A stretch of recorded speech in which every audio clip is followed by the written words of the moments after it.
अस्सलाम वालेकुम व्यूअर्स, मैं हूं सरबरार और आप लोग देख रहे हैं हमारे YouTube channel sir A R collegiate. तो जिस तरह हमारा चैप्टर 4 चल रहा था कंटिन्यूसली, तो उसी का आज का अगला टॉपिक है। तो आइए चलिए शुरू करते हैं। तो सबसे पहले था आज का जो टॉपिक है हमारा मोमेंट, और साथ में प्रिंसिपल ऑफ मोमेंट है। मोमेंट को पढ़ने से पहले हम एक हमारा टॉपिक है जो जहाँ से ये कहानी स्टार्ट होती है, जिसको आप कहते हो मोमेंटम। तो थोड़ा सा उसको देख लेते हैं, उसके बाद जाकर हम अपना मोमेंट स्टार्ट करेंगे। मोमेंट कहते हैं बेटा कि quantity of motion contain in a body is called momentum. किसी बॉडी के अंदर हरकत करने की जो सलाहियत पाई जाती है, जितनी वो हरकत करता है after the application of force, वो आपका मोमेंट कहलाता है। ठीक है बेटे, जैसे कि एक मिसाल हमारी आसानी से, या पिछली वीडियोस में भी आपने देखा होगा, एक छोटी सी मैं मिसाल देकर आज का टॉपिक शुरू करूंगा। कि जिस तरह से क्रिकेट मैच चल रहा होता है, क्रिकेट मैच में अब वो बैट्समैन खड़ा है, एक बॉलर है। तो बॉलर ने जो बॉल करवाई, बॉल पर फोर्स लगाई।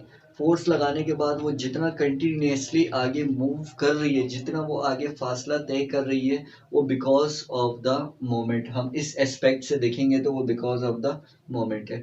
उसके बाद जब वो बैट्समैन के बैट तक पहुंची, बैट के पहुंचने के बाद जब बैट्समैन ने उसको हिट किया, हिट करते वक्त उसने फोर्स लगाई।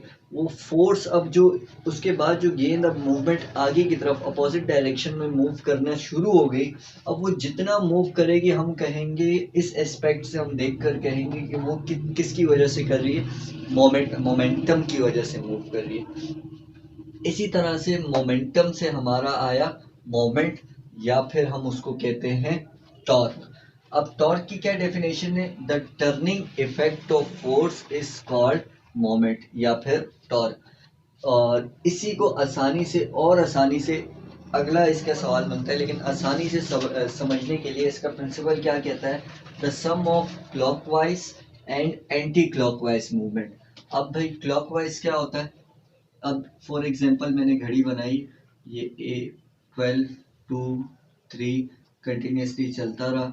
फिर ये था 9 10 11 11। ठीक है बेटे, अब इसमें मैंने एक मिसाल ली कि जब भी घड़ी इस तरह से सीधी चलती जाएगी आगे की तरफ, कि 1 2 3 4 5 6 7 8 9 10 11 12, और फिर जब यही घड़ी अपोजिट की तरफ आएगी कि 12 11 10 9 8 7 6, जब अपोजिट की तरफ जाएगी, जब 1 2 3 4 5 6 जो सीधी हम कहेंगे, हम सीधी काउंटिंग जो करते हैं, सीधी काउंटिंग हम जब जिसको कहेंगे वो हमारा होगा क्लॉकवाइज। क्लॉकवाइज को मैं पॉजिटिव से शो कर रहा हूँ सिर्फ समझाने के लिए, और एंटी क्लॉकवाइज को मैं माइनस से शो करता हूँ।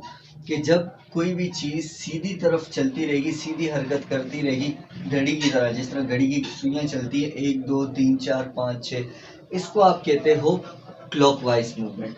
और यही जो घड़ी की सुइयाँ, जब घड़ी का टाइम अपोजिट चलता है, उल्टा चलता है कि 12 11 10 9 8 7 6, तो इसको आप कहोगे एंटी क्लॉकवाइज मूवमेंट।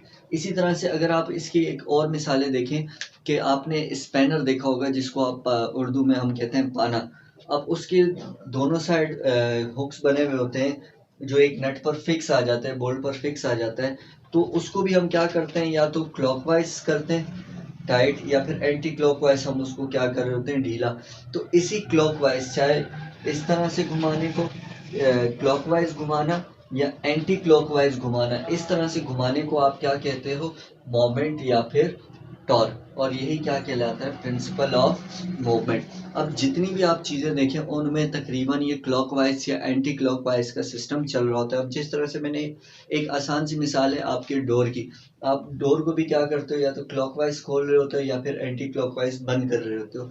इसी तरह से डोर लॉक जो होता है, दरवाज़ों के जो लॉक होते हैं, आप क्या क्लॉकवाइज या एंटी क्लॉकवाइज उसको घुमा रहे होते हो। तो किसी भी चीज़ का इस तरह की हरकत करने को आप क्या कहते हो?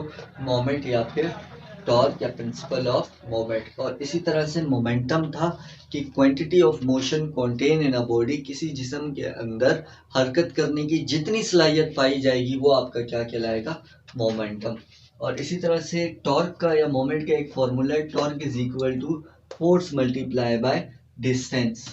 फोर्स मल्टीप्लाई बाय एफ से आपका फोर्स हो गया और डी से आपका हो गया डिस्टेंस, कि जितनी फोर्स लगाई जाएगी उतना ही वो क्या करेगा, डिस्टेंस तय करेगा। और आज का इस वीडियो के लिए इतना ही। अब बकाया टॉपिक अगली वीडियो में हम देखते हैं।